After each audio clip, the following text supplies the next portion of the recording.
India में एक ऐसी जगह है जहां जाने के लिए सिर्फ पैसा ही नहीं, परमिशन भी चाहिए।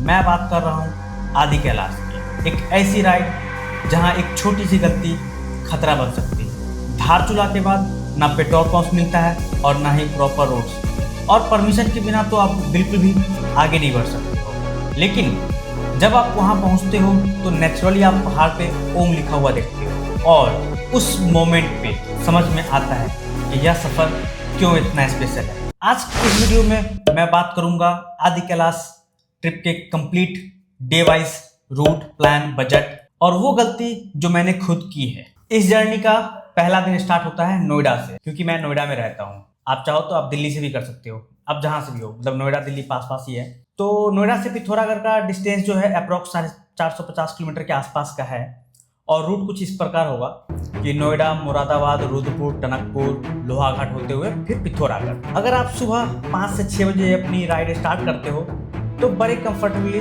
शाम के 6-7 बजे तक आप पिथौरागढ़ पहुंच जाओगे। और जैसे जैसे आप लोहाघाट क्रॉस करोगे ना, वैसे वैसे रियल माउंटेन व्यूज स्टार्ट हो जाएंगे, और राइड का जो मोमेंट है, फीलिंग है, वो बिल्कुल ही चेंज हो जाएगा। पिथौरागढ़ में नाइट स्टे के लिए आपको 1000 से 1500 में होटल्स मिल जाएंगे। लेकिन याद रखना, ये जर्नी का सिर्फ शुरुआत है, अभी असली स्टार्ट होना बाकी है। अब बात करते हैं डे 2 के बारे में, पिथौरागढ़ से धारचूला के।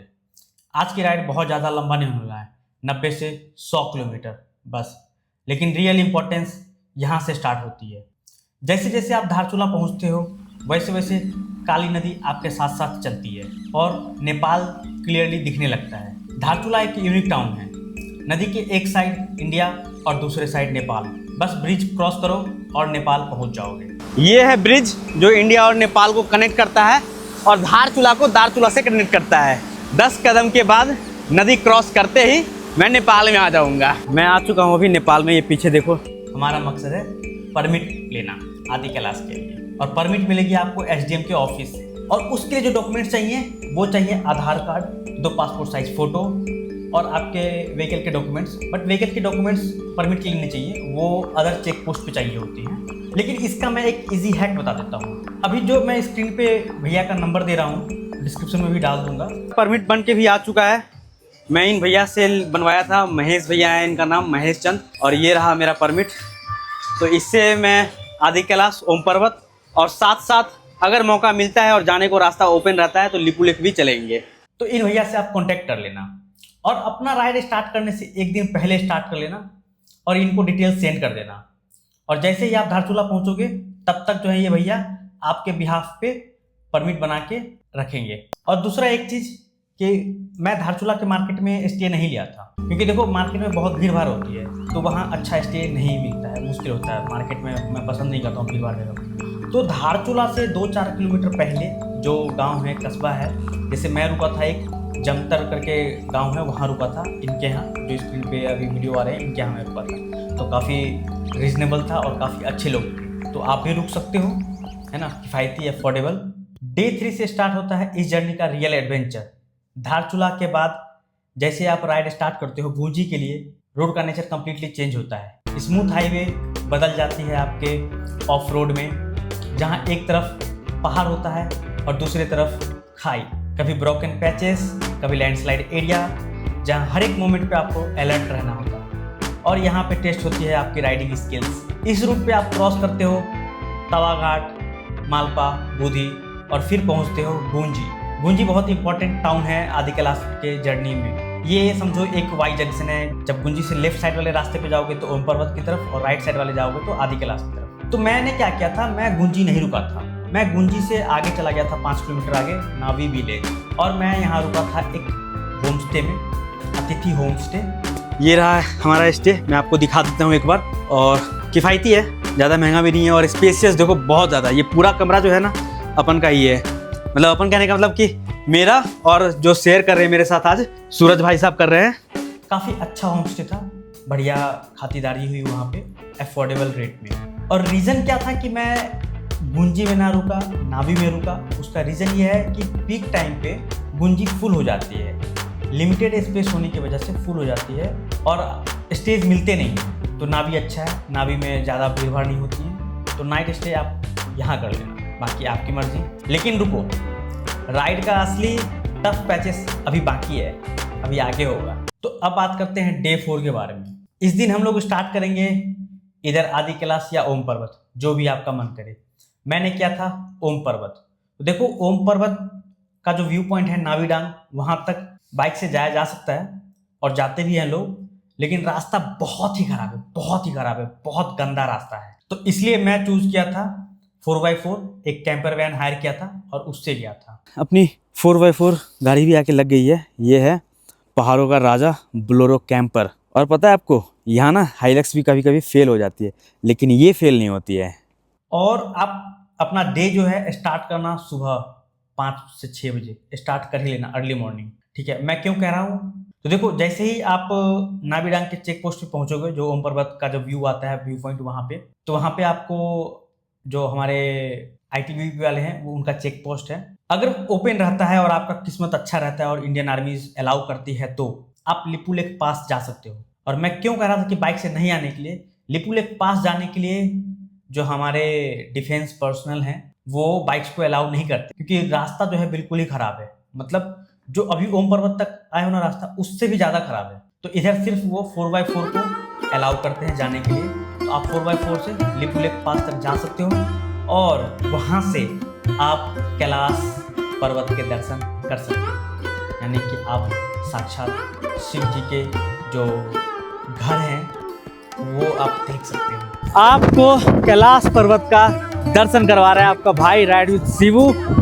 लिपू लेक पास पे है अभी, और लिपू लेक पास से आपको पीछे जो आप देख रहे हो कैलाश पर्वत, वही है सांग्रीला, ऐसा शहर जहाँ पे हमारे देवी देवताएं सब वास करते हैं, वहीं पे। तो देखो, दोपहर के 1-2 बजे तक आप दर्शन करके वापस आ सकते हो और आपकी मर्जी है कि आप नावी ब्रिज में ही पूरा दिन स्टे करना चाहते हो या फिर आगे के गांव में आप जाना चाहते हो। तो मैंने क्या किया था, इसी दिन सेम डे मैं चला गया था कूटी विलेज में, जो नावी विलेज से 15 किलोमीटर आगे है, आदि कैलाश के रास्ते में। हमने कूटी विलेज में स्टे ले लिया है। आदि कैलाश आज नहीं गए हैं, आदि कैलाश जो है कल सुबह जाएंगे मॉर्निंग में। और आदि कैलाश के रास्ते में ये है लास्ट विलेज। और इस कूटी विलेज का जिक्र जो है महाभारत के टाइम से भी होता है। यहाँ पे महाभारत के टाइम में पांडव आए थे और अब यहाँ पे कुछ दिन गुजारे थे, जो कि ये पांडव फोर्ट है उसके नाम से। और आपको यहाँ पे कुछ अच्छी चीज़ भी दिखने को मिलेंगे, सरप्राइजिंग, कि यहाँ पे ये कूटी विलेज में ये 300 से 500 साल पुराने घर भी देखने को आपको मिल जाएंगे। डे 5 हमारे यात्रा का सबसे इम्पोर्टेंट दिन। कूटी से मॉर्निंग में अपना राइड स्टार्ट करके आदि कैलाश की तरफ बढ़ता हूँ। और जैसे जैसे आदि कैलाश की तरफ बढ़ता हूँ ना, तो यहाँ के पहाड़, नदियाँ और ये इन्वायरमेंट देख के ऐसा लगता है कि मैं किसी देवलोक में आ गया हूँ। और फिर आप पहुँचते हो आदि कैलाश के पार्किंग में, जहाँ आप अपनी बाइक या कार जो भी लेके गए हो, जिससे भी गए हो, आप वहाँ पार्क करके और आदि कैलाश धाम तक आपको 1 से 2 किलोमीटर पैदल ही तय करना पड़ेगा। और जैसे ही आप जाते हो तो सबसे पहले जो है आपको नज़र पड़ता है पार्वती सरोवर पे। इतना खूबसूरत है ये सरोवर कि पूछो मत। और पानी तो इतना क्लियर कि आदि कैलाश पर्वत का पूरा रिफ्लेक्शन क्लियरली दिखाई देता है। और इसके बाद फिर आप मंदिर में दर्शन कर लेना, जो आदि कैलाश मंदिर है, शिव की मंदिर है, वहाँ दर्शन कर लेना। और जब आप वहाँ खड़े होते हो ना, तो ऐसा लगता है कि शिव भगवान साक्षात दर्शन दे रहे हैं। और चारों तरफ एक अजीब सी शांति, जैसे कि आप शून्य हो रहे हो। और उसी मोमेंट पे अंदर से एक ही फीलिंग आती है। यह ट्रिप सिर्फ राइड नहीं थी, यह एक एक्सपीरियंस था, शिव को जानने का, शिव को फील करने का। और अपनी राइड जो है ना, वो सुबह अर्ली मॉर्निंग स्टार्ट करना। और मैं ऐसा क्यों कह रहा हूँ, उसके पीछे बहुत बड़ा रीज़न है। रीज़न ये है कि दोपहर 12-1 बजे के बाद क्लाउड्स आ जाते हैं और जो आदि कैलाश माउंटेन है, पर्वत है, वो ढक जाती है क्लाउड्स के पीछे। तो आपको दर्शन नहीं हो पाएंगे, क्योंकि वहाँ पे मौसम बहुत जल्दी चेंज हो जाता है। तो इट्स बेटर कि आप अर्ली मॉर्निंग पहुँचो और दर्शन कर लो। और दूसरा एक रीज़न ये भी है कि आप अर्ली मॉर्निंग स्टार्ट करोगे तो जितने भी चेक पॉइंट्स हैं, वो चेक पोस्ट पे आपको टाइम नहीं लगेगा। आपको लंबी कतार में खड़ी होने की जरूरत नहीं पड़ेगी। आप जल्दी क्लियर करते जाओगे और आदि कैलाश की तरफ बढ़ पाओगे। तो अब बात कर लेते हैं बजट के बारे में। तो देखो, मैं अपने बाइक से जो गया था, तो मेरा जो पेट्रोल का खर्चा आया था वो 6 से 7 हज़ार रुपये आएंगे।